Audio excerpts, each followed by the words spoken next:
You're listening to the N2K Space Network. Happy holidays from all of us at N2K Networks. We're taking some time to be with our families over the holidays, so in the meantime, we hope you enjoy this encore episode of T-Minus Deep Space. And we look forward to seeing you in 2026.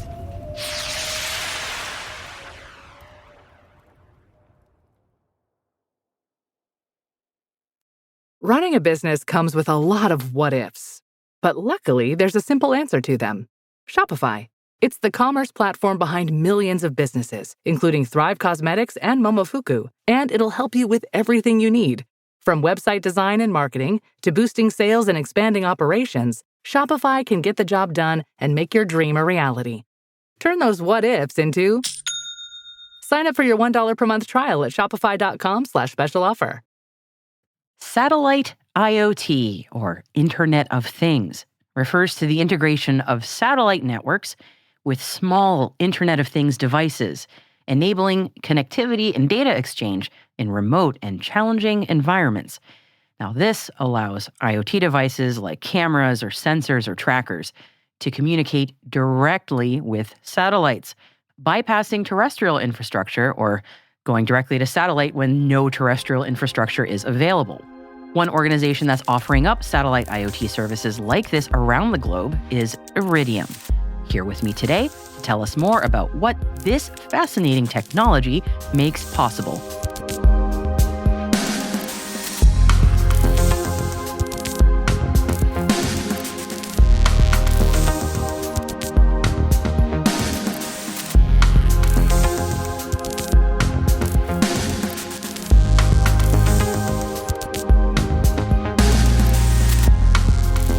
Welcome to T-Minus Deep Space from N2K Networks. I'm Maria Varmazis.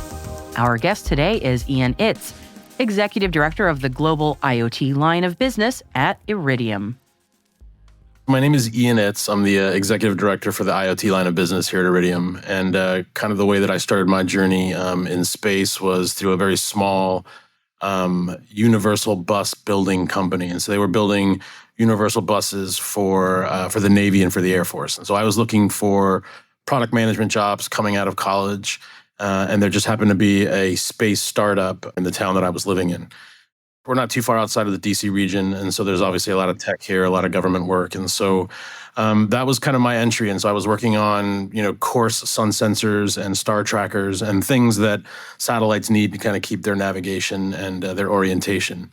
And so from there, that was kind of my leapfrog into satellite. And so I learned, obviously a lot about the industry and started learning more about carriers and the commercial side of the business. And so I started to look at, who are the big kind of satellite carriers in what we call this MSS space, and looked at Globalstar and looked at, Iridium. And I actually ended up working a little bit for Globalstar. I worked for one of their largest distributors for a bit, but I always wanted to be at Iridium. That was always kind of the seal of excellence for me in terms of what I was into, which was very small devices, mobile devices, IoT really, right? That's kind of where I kind of gravitated towards that. And Iridium kind of had all the pieces, right? They had a great constellation. They did small devices. They're very reliable in terms of, the product. And so I'm always aspired to be part of the Iridium team. I had a friend, an engineer that actually came to Iridium about a year before I did. And he said, hey, they're looking for product managers over here. Why don't you, put an application in? And I said, this is a great opportunity for me. And so that was kind of how I started here at Iridium. So kind of continued on and became a product manager. And then slowly learned the business here, did some BD work for a couple of years. And now I'm fully running the entire IoT line of business here at Iridium. Oh, thank you for sharing your journey with me. I love hearing people's stories because they're all so different, and I find them just really fascinating. So thank you. So yeah, we are here to talk about the IoT line of business that Iridium has. So maybe we can just set the scene a bit first about what it kind of looks like, what IoT and satellite connectivity together are enabling. Let's start there.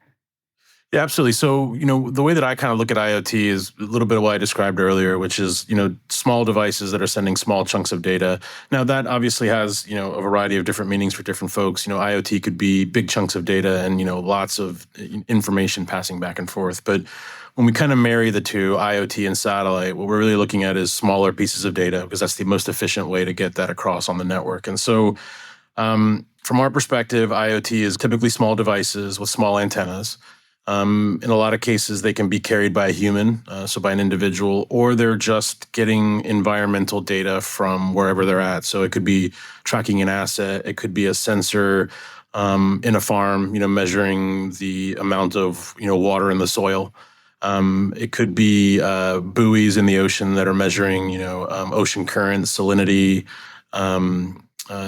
Early warning, tsunami detection. So really IoT is kind of all encompassing in terms of the way that we think about it. We're really applying the fundamentals of IoT to basically any application that's out there today. On the terrestrial network, we complement it on the satellite side. So we're really kind of that backup link in a lot of cases.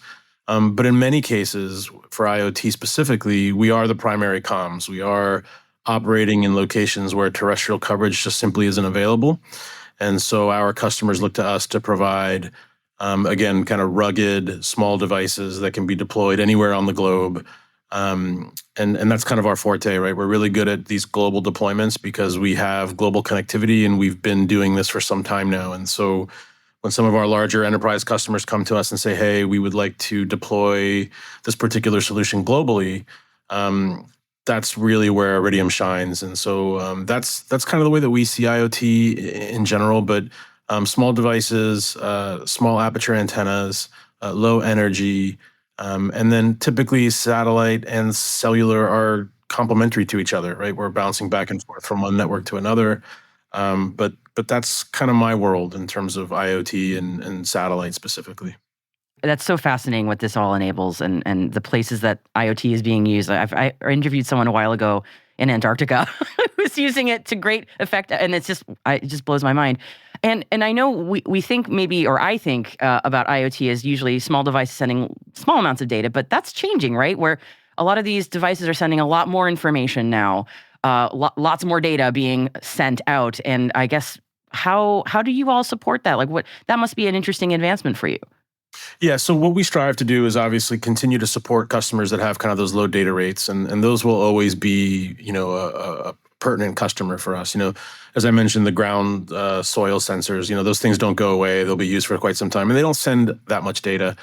But what we do obviously look at are some of these higher applications, as you mentioned, and so we look to develop kind of new technology, kind of on a cycle basis primarily, right? So.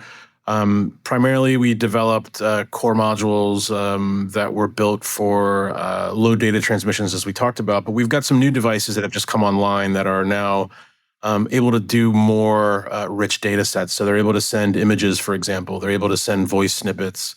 And so these things are very part and parcel to what we do from a reliability perspective, right? A lot of the devices that work on the Iridium network are there for safety of life type applications.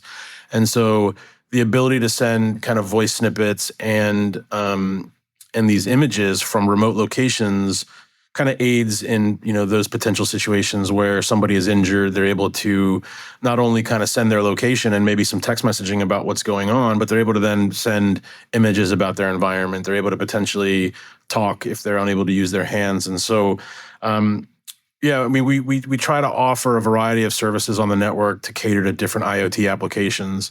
And so, you'll see, anything from, as I mentioned before, from our short burst data transceivers to our new IMT transceivers, really kind of fit a variety of different use cases depending on what you're looking for. So, we tend to focus on new modules, every couple of years and, expand the capabilities with each one as we develop. That's really neat. And I have to ask the inevitable question that I think I ask in every interview nowadays is about AI and cloud, how this all plays in, because I know there's a lot of talk about what we're able to do at the edge now, what we're not able to do at the edge, but a lot of IoT always comes up in that conversation. So often I'm talking to cloud and AI folks asking them about IoT. Now I'm talking about an IoT person about cloud and edge. So tell me about what advancements you're seeing there and what that's enabling. Yeah, so cloud for us is extremely important. We integrated kind of AWS as our first foray, I want to say 5 or 6 years ago now. They were looking for to expand their satellite connectivity options for their customers. And so we developed a partnership where we're now kind of fully hooked in from an IoT perspective. We're able to send data back and forth on all of our IoT platform devices through the AWS cloud, and not just AWS, right? I mean, we operate now with kind of any cloud infrastructure that you bring to the table.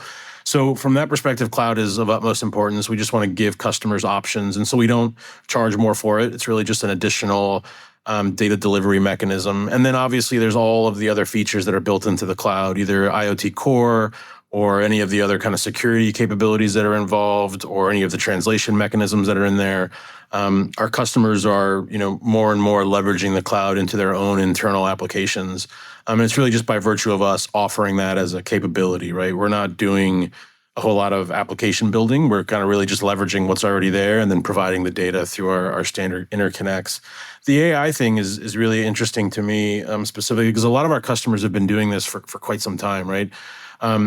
As you probably know, sending data over a satellite link is going to be traditionally more expensive than when you send it over a cellular link. And so a lot of our customers, especially early on when IoT was called M2M, those customers were figuring out how to optimize their data before sending it over the satellite link, right? And so the advent of edge computing, edge technology, and then add on top of that machine learning and AI, and it gives these users kind of a lot more benefit in terms of being able to analyze their data, make decisions on the edge, and then really only pass the data that's like critical or the most relevant to what they're doing. And so from that perspective, our customers have been early adopters of edge computing, ML, and AI for some time. And so now that it's really kind of in everybody's face, it's kind of everywhere you go.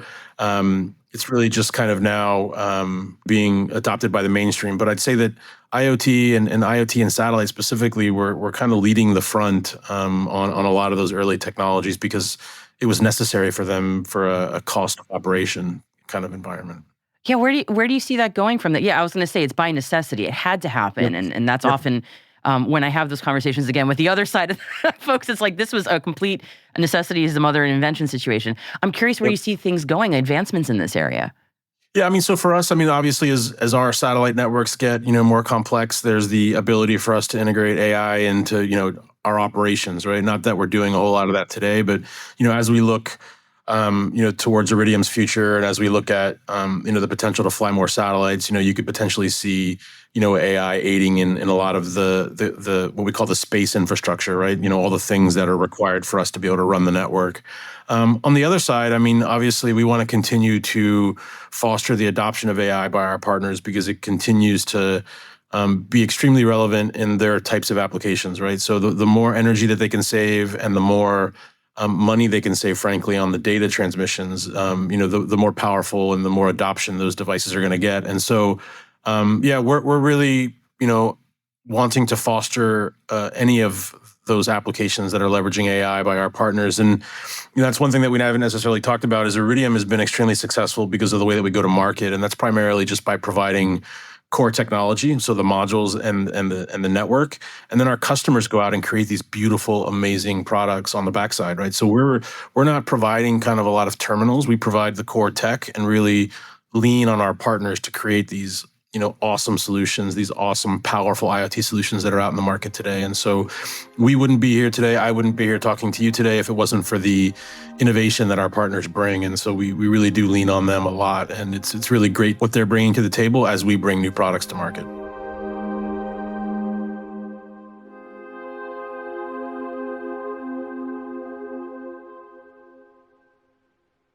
We'll be right back.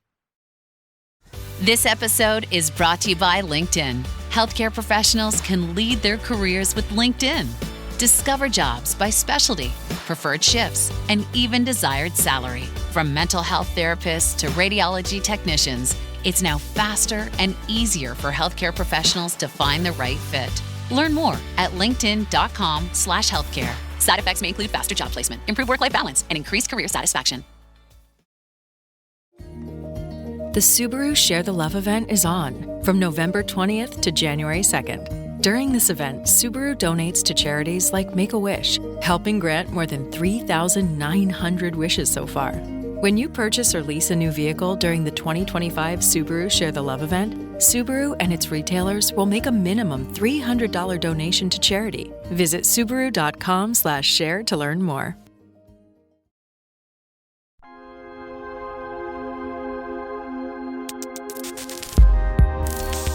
I find that really fascinating what Iridium does, because you all are really a backbone, and that you do enable all these different people and organizations sort of to figure out how to use what you all provide, and then it just makes a whole constellation, if I can use the space cliche, of just different capabilities. It's quite amazing to watch.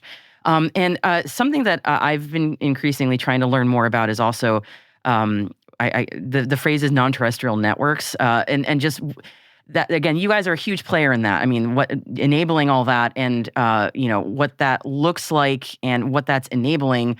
And I'm just wondering, as part of the ecosystem that's building a non-terrestrial network, like, how are these different pieces all sort of fitting together to work towards what's coming in non-terrestrial networks?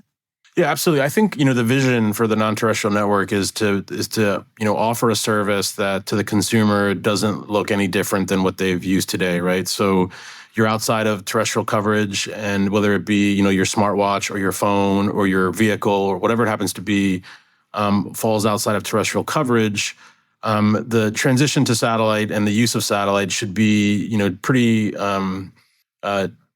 deprecated from view from the customer, right? If I can, for lack of a better term, they shouldn't know which network is providing the service underlying. They just want to know that, seamless, right? They just want to be able to close the link, send the data. And so from that perspective, I think that's where we're headed, right? And what you'll end up seeing, over time, and how all these pieces fit together is really kind of that seamless experience, from a data connectivity perspective, right? You've got devices that primarily live on cellular and that want to jump over to satellite, and now they're doing the opposite, which is they're living potentially their entire lives on satellite and using cellular sometimes. And so, again, I think what we drive or what we strive for is the ability to have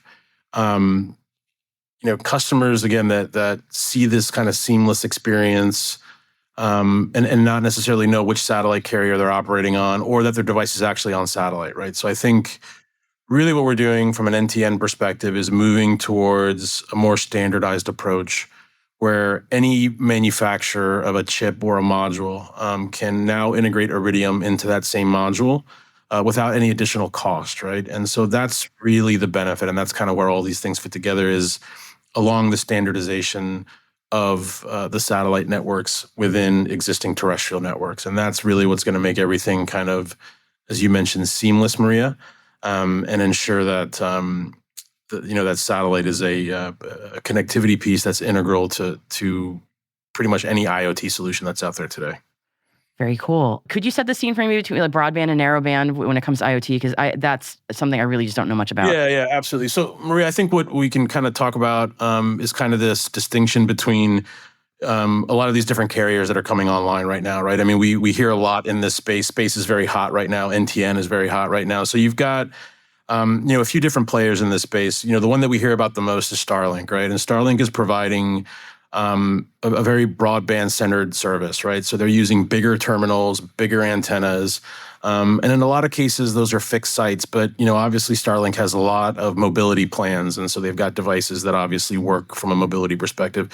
So what Starlink is providing is more of a broadband type of interface, right? They're providing video and gaming and internet and all the things that you really want to do kind of at a high level.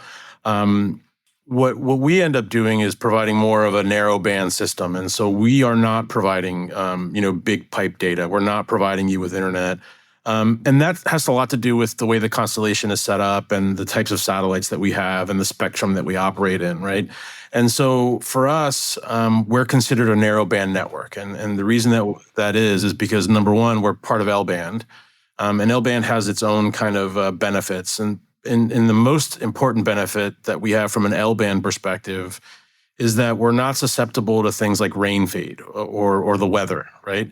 And so that's why Iridium kind of typically gets used a lot from a reliability perspective, because even though we're not a huge pipe, we're not a huge bandwidth providing network, we work in the most rugged environments. And so often what you'll see us paired in tandem with a Starlink system, for example, right? So on a vessel, on a large vessel that's traversing the ocean, they'll oftentimes have a Starlink device on board that handles, all of the crew entertainment, right? So the crew wants to be able to call home, and the crew wants to be able to watch Netflix and surf the internet. And so they've got that capability on the boat for the crew welfare and the livelihood of the crew that's working the boat. But then they've also got an Iridium component on board for the critical comms, right? So in the event that Starlink goes down or that they're in awful weather, which happens a lot in the ocean, they've got a backup link, which is Iridium. And so even though we're not providing all of the crew calling and the internet, we're providing the core technology that the captain needs to be able to continue operating the boat. So it's course and heading and speed and a little bit of weather and critical comms back and forth to wherever they're going. So for me, that's really the distinction between kind of this broadband and this narrow band. And again, in IoT, at least as I've experienced IoT tends to be more of a narrow band type of application, right? Because again, we're not sending big chunks of data. Now, are there outliers and are there other applications that are sending, much more vivid data? 100%. But in traditional kind of what I would call industrial IoT, there's not much need for more than, a narrow band pipe, which is what we provide. And so that's kind of how we see that. Reliability, though. Yeah, absolutely. It's really reliability above all for us, right? And so we're not going to be that provider that, you want to send video in HD from some region, not here in the US. That's not us, right? But if you want to send critical data, you want to send an SOS message, you want to send your lat long, you want to send a text about, hey, this is what's currently going on, and be fully ensured that it's going to go out, then that's the network that you want, right? And so from our perspective, that's kind of been our calling card always, is this reliability above all. And the global coverage that you talked about earlier, Maria, that those researchers or those folks that you talked to that were doing things in the North Pole or in Antarctica, that's typically only enabled by Iridium, right? Because we have a polar orbit. So that means that our satellites are going over both poles, and that enables us obviously to have connectivity there. And so huge scientific community in those regions that rely on Iridium, both for personal communications, but also to get their information up and down from where they're at. And so, the distinction between narrowband, I think, is really just that, is really kind of how big is the pipe that the operator is offering you. And what I would say is that there's different characterizations for that. The bigger the pipe, the bigger the antenna you're going to need, the more energy that you need to be able to sustain that connection. Whereas on the other end, with us, theoretically, you've got smaller devices, smaller antennas, smaller energy, so they can live in the field for much longer on a battery-powered device. And that's why we're so critical for personal communications and for critical comms, is that ability to have a device that stays on in the field for multiple days at a time, can hit a transmission even if it's pouring rain. Those are the types of benefits that kind of Iridium provides. But I hope that kind of cleared up a little bit about the distinction between kind of the broadband and the narrowband side. A lot of it has to do, again, with kind of the satellites that are being flown, what spectrum you operate in, and what orbit you're in, right? So whether you're a LEO orbit, which is a low Earth orbit, or a geostationary orbit, which is a little bit higher up, all of those things play into the type of satellite network you're going to want to choose for IoT connectivity. Absolutely. Ian, I've been trying to learn more about this for the last 2.5 years doing this job. You explained it better than I think anyone has. So I'm not just saying that because I'm talking to you right now. Like, genuinely, that was probably the best explainer I've heard of that. So thank you for clarifying a lot of things in my head that have been a little jumbled. So I really appreciate that. It's Iridium gets name dropped all the time in interviews that I do with other people because you all are ubiquitous in a good way. So it's great to hear this explainer. Because it just, again, it helps me understand so much better. I want to make sure, I know I've taken up a ton of your time and you've been so generous in your answers. If there's anything that we didn't talk about that you wanted to mention that, was a high priority for you guys to make sure you get out there, I want to give you the floor. If there's anything that you wanted to mention, it's over to you for. Yeah, I mean, the only thing I'd mention is that, we cater to the developer, right? That's kind of, as I talked about earlier, Maria, we couldn't be where we are today without kind of the expertise that our partners bring. And so, one of the things that we try to do is be very developer friendly in terms of providing developer kits and the experience for those that are wanting to try satellite. It can seem, quite daunting, if you've never, been part of a satellite project, but I assure you that it's extremely easy. For our latest module, which is the 9704, you can go out and buy a kit. You can receive that kit within a couple of days, and you can be transmitting and talking to a satellite within a matter of minutes of opening up the kit. It's very open source. We publish everything on GitHub, and so we try to make everything extremely easy. And so what I would say is that, for me especially, the proof is always in the pudding. If you're interested in learning more about Iridium, if you're interested in playing with the satellites and kind of getting a good understanding of how things work, go out and buy one of our kits, get on air and experience it for yourself. It's extremely easy. And like I said, we're pretty open in terms of the types of things you can plug into it. And so we try to provide that for our partners. And it's really kind of the first foray is these development kits. And so that's really what I would stress is, come talk to us, come see us, buy a kit, experience what it's all about. And if you choose Iridium or not, at least you've had that experience in terms of understanding how our network operates. That's awesome. Ian, you've been a great guest. Thank you so much for explaining so many things to me that have been confused in my mind for quite some time. So you've been awesome. Thank you so much. Maria, thanks for having me. I certainly appreciate the opportunity, and it's been a great conversation.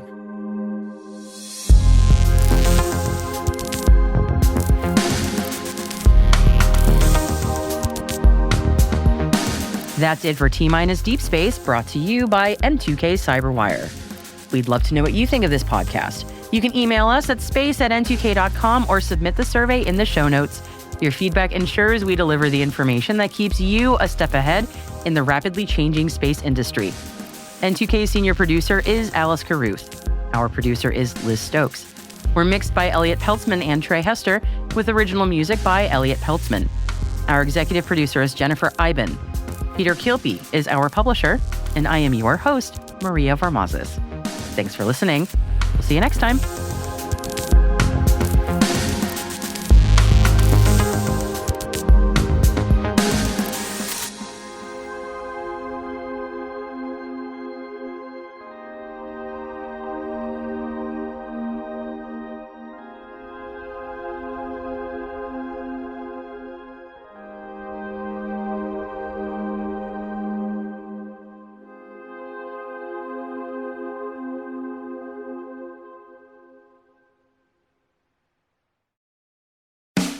Curious about the future of energy and how batteries and storage are powering everything from our phones to smart cities? Join in on the conversation and tune into the Battery and Storage Podcast, hosted by me, Bill Durasmo, energy partner at Troutman Pepper Locke. Each episode explores the latest trends and features conversations with leading experts to answer your burning questions about batteries, renewables, and the future of the grid. Listen to the Battery and Storage Podcast on all major platforms.